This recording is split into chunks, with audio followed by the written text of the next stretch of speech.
அனைவருக்கும் வணக்கம்.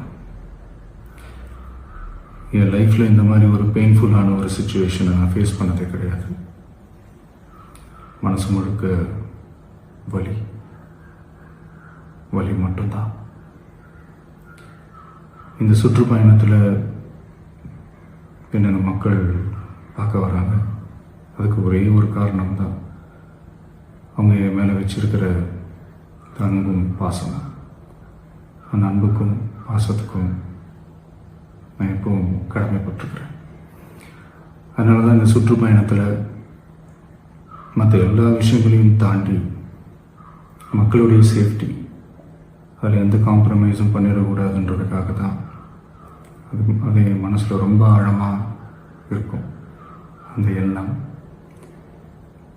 அதனால தான் இந்த அரசியல் காரணங்கள் எல்லாத்தையும் தவிர்த்துட்டு ஒதுக்கி வச்சுட்டு மக்களுடைய சேஃப்டி மட்டும் மைண்டில் வச்சுக்கிட்டு அதுக்கான இடங்களை சூஸ் பண்ணுறது, அதுக்கான இடங்களை பார்த்து பெர்மிஷன் கேட்குறது, போலீஸ் டிபார்ட்மெண்ட்டில் அதை ரிக்வெஸ்ட் பண்ணி கேட்போம். ஆனால் நடக்கக்கூடாதது நடந்துருச்சு. நானும் மனுஷன் தானே. அந்த நேரத்தில் அத்தனை பேர் பாதிக்கப்பட்டு இருக்கும்போது எப்படி அந்த ஊரை விட்டுட்டு என்னால் கிளம்பி வர முடியும்?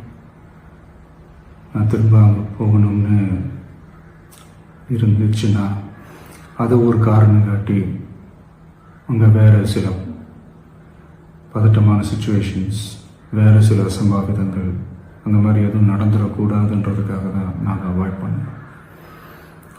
இந்த நேரத்தில் சொந்தங்களை இழந்து தவிக்கிற அத்தனை குடும்பங்களுக்கும் என்னுடைய ஆழ்ந்த இரங்கலை தெரிவிச்சுக்கிறேன். எனக்கு தெரியும், என்ன சொன்னாலும் இது ஈடையாகாதுன்னு எனக்கு தெரியும்.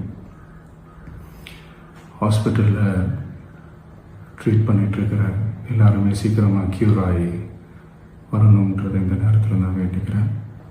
கூடிய சீக்கிரமே உங்கள் எல்லாரையும் நான் சந்திக்கிறேன். இந்த நேரத்தில் எங்களுடைய வலிகளை, எங்களுடைய நிலைமையை புரிஞ்சுக்கிட்டு எங்களுக்காக பேசின அரசியல் கட்சிகளை சார்ந்த நண்பர்கள், தலைவர்கள் அனைவருக்கும் என்னுடைய நன்றியை தெரிவிச்சுக்கிறேன். கிட்டத்தட்ட ஒரு 5 மாவட்டத்துக்கு பிரச்சாரத்துக்கு போனோம். இந்த மாதிரி எதுவுமே நடக்கல. ஆனால் கரூரில் மட்டும் ஏன் எப்படி நடக்குது, எப்படி நடக்குது?